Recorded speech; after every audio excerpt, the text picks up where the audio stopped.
नमस्कार। आप देख रहे हैं चौहान जी की रियल फाइल।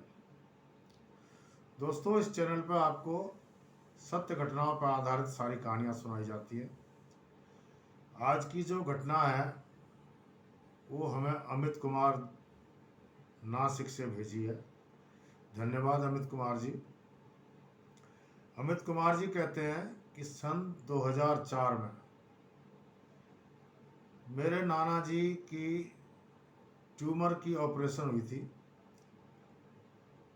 और 2-3 दिन हॉस्पिटल में रहने के बाद उनकी अचानक से तबीयत खराब ज़्यादा हो गई। हमारे पास खबर आई तो हम तुरंत, शाम का टाइम था, तुरंत हम शाम को ही गाड़ी अपनी निकाली और चल पड़ी। जब हम पुणे हाईवे पर पहुंचे तो हमने सोचा हाईवे थोड़ा लंबा पड़ेगा तो क्यों ना शॉर्टकट किसी रास्ते से चलें। तो पुणे रास्ते पर थोड़ी दूर पुणे हाईवे पर थोड़ी दूर चलने के बाद में एक सीधे हाथ को एक रास्ता जाता है, वहाँ से हम उधर को निकल लिए। उस रास्ते पे मैं कई बार गया था तो इसलिए मुझे जाना पहचाना रास्ता था, तो इसीलिए हम चल पड़े। चलते चलते हमें रात के 10 बज गए और हम आराम से अपनी गाड़ी को भगाए जा रहे थे। लेकिन अचानक से गाड़ी में जैसे टायर फट जाता है ऐसी आवाज़ हुई। हमने सोचा हो सकता है हमारा कोई टायर फट गया, तो गाड़ी रोकी और उतर के चेक किया। चारों पहिए हमारे बिल्कुल ठीक ठाक थे। हमने जब चेक किया तो हमने सोचा कि हो सकता है गाड़ी के नीचे कोई प्लास्टिक की बोतल आ गई होगी और वो टायर के नीचे आके फट गई। हम गाड़ी में फिर से बैठ गए और दरवाजे बंद किए और फिर से चल दिए। थोड़ी दूर चलने के बाद हमारी गाड़ी अचानक से फिर बंद हो गई। अब रात का समय था और गाड़ी अचानक बंद हो गई। हमने काफ़ी स्टार्ट करने की कोशिश की लेकिन गाड़ी स्टार्ट नहीं हुई। गाड़ी से उतर के नीचे देखा तो बोनट खोला। बोनट खोल के बैटरी वगैरह सारा चेक किया, पानी चेक किया, कूलेंट चेक किया। सब कुछ चेक करने के बाद देखा तो गाड़ी में सब कुछ ठीक ठाक था, लेकिन गाड़ी हमारी स्टार्ट नहीं हो रही थी। बहुत परेशान हो गए। रात का टाइम, अंधेरी रात, चारों तरफ से सुनसान। एकदम से हम डरने लगे, अब क्या होगा। तो देखा गाड़ी की जो हेडलाइट थी वो हमारी जल रही थी। गाड़ी के सामने से एकदम खूबसूरत एक लेडीज हमारी तरफ चली आ रही थी। हमने कई घटनाएं ऐसी सुन रखी थी कि भाई इस जंगल में कुछ भी हो सकता है, तो किसी के लिए तुम दरवाज़ा या गाड़ी मत खोलना। तो गाड़ी के ठीक सामने आकर के वो लड़की खड़ी हो गई। लेडीज़ बहुत सुंदर लेडीज़ थी, श्रृंगार कर रखा था बहुत अच्छा। और गाड़ी के आगे एकदम से खड़ी हो गई। हमने उसको इशारा किया हाथ से, भाई साइड में हट जा, हमारी गाड़ी स्टार्ट नहीं हो रही है, तो अपना साइड में हो जा। लेकिन वो धीरे धीरे वहाँ से घूम के और हमारे दरवाजे के पास, गाड़ी के दरवाजे के पास आ गई। बोली मैं भी जाऊंगी, आप पुणे जा रहे हैं ना, मैं भी जाऊंगी, मुझे भी लिफ्ट चाहिए।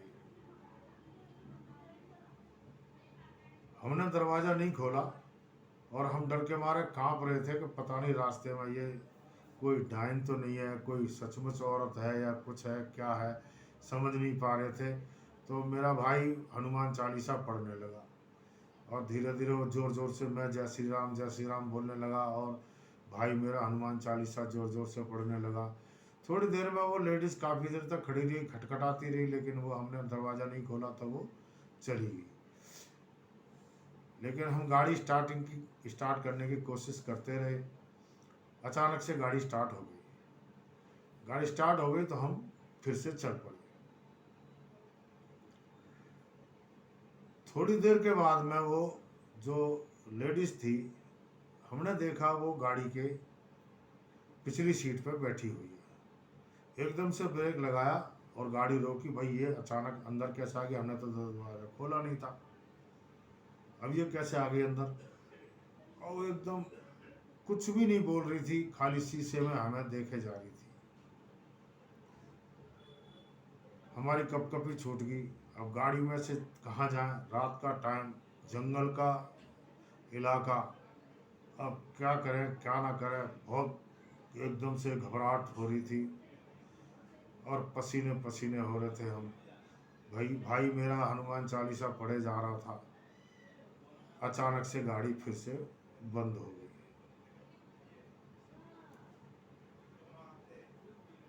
अब इतनी कोशिश करने के बाद भी गाड़ी स्टार्ट नहीं हो रही थी। हमने उसको पूछा, लेडीज़ को, भाई तो आप कौन हैं और क्या चाहती हैं, हमारी गाड़ी में आप कैसे आ गई, कि मैं भी पुणे जाऊंगी, मुझे भी पुणे जाना है, मुझे भी ले के चलो। कि तुम आ कैसे गई अंदर, हमने तो दरवाज़ा कोई खोला नहीं। कि जब तुम्हारी गाड़ी खड़ी थी मैं चुपके से पिछला गेट खोल के मैं घुस गई थी। अब उतर के हमने गाड़ी में धक्का लगाया, काफ़ी दूर तक धक्का लगाते हुए लेके गए, लेकिन गाड़ी टस से मस ना हो। गाड़ी हिल के भी राजी नहीं थी। धक्के लगाने से भी गाड़ी हिल नहीं रही थी, चल नहीं रही। क्या किया जाता। वो लेडीज़ बोली, रुक जाओ, मैं गाड़ी को अभी चला देती हूँ। जैसे उसने कहा गाड़ी को चला देती हूँ, हमारी और कभी छूट गई, हम तो और डर गए भाई। अब जैसे उसने कहा गाड़ी फटाक से स्टार्ट होगी। और इसी उधेड़ बुन में सुबह का लगभग 4:30 के करीब बज चुके थे। और पीछे मुड़ के देखा तो वो लेडीज गाड़ी में हमारी में नहीं थी। अब हम डर के मारे कपकपाते हुए गाड़ी को जैसे तैसे करके आगे बढ़ाया और लेके चले, हाईवे पे पहुंच गए। और जब हम वहाँ घर पर पहुंचे तो हमारे नाना जी की डेथ हो चुकी थी। तो दोस्तों, ये श्री अमित कुमार जी ने हमें ये घटना सुनाई है। अमित कुमार जी कहते हैं कि उस दिन के बाद आज तक मैं उस रास्ते पर कभी नहीं गया और उस घटना को मैं कभी नहीं भूला। अगर वो घटना हमारे साथ नहीं होती तो हो सकता है हम अपने नाना जी को जिंदा देख लेते। तो दोस्तों, आज की ये कहानी आपको कैसी लगी मुझे कमेंट करके ज़रूर बताना। आज के लिए बस इतना ही, मिलते हैं अगली कहानी में। नमस्कार।